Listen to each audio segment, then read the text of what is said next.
Hey, what's up everyone, and welcome to another quick review. This time I am taking a look at Divergent, which of course is the first in a planned trilogy of movies based on, of course, a young adult series of books. Which, of course, the first one is called Divergent, the second one's called, I don't know, Detergent, the third one's called Divergence, I don't know. I don't know what they're called, but I know the first one is called Divergent because this is the first one.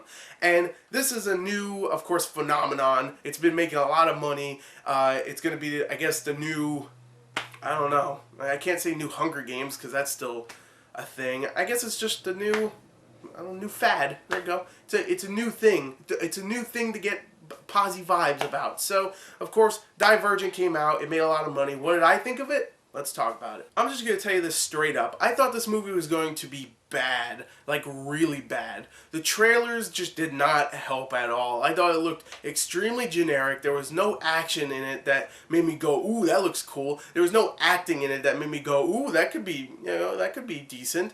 There was nothing in it. Hell, even the story was very generic.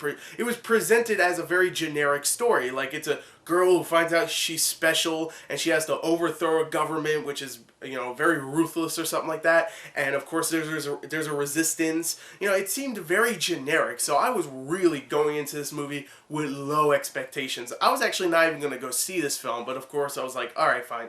I'll go see Divergent. And I have to admit, it's not that bad. It actually isn't. I went in expecting it to be terrible.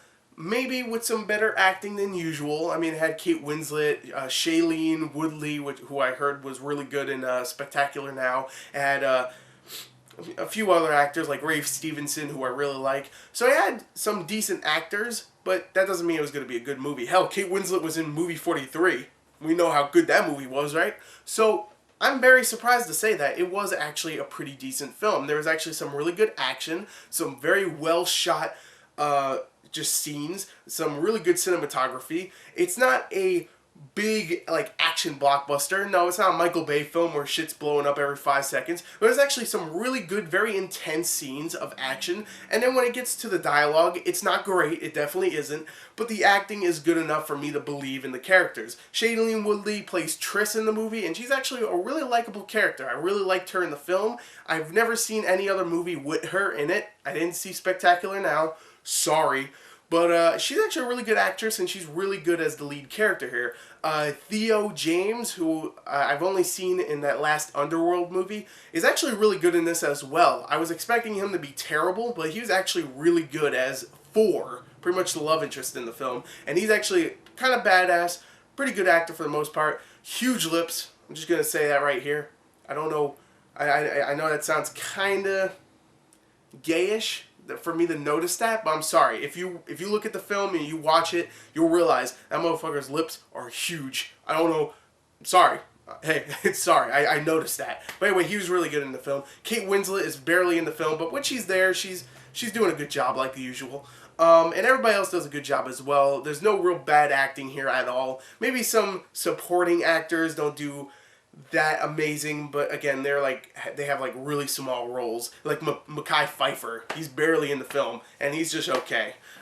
So there's actually some good action. There's some good stories, some good drama in there. The story itself, I didn't explain it, but let me just say this: it's not as generic as it seems. There's actually some very cool, unique things thrown in there, but the overall story is like what I said. It's a girl who becomes special, has to go and overthrow a government. Oh, my hair's in my face. That's not good.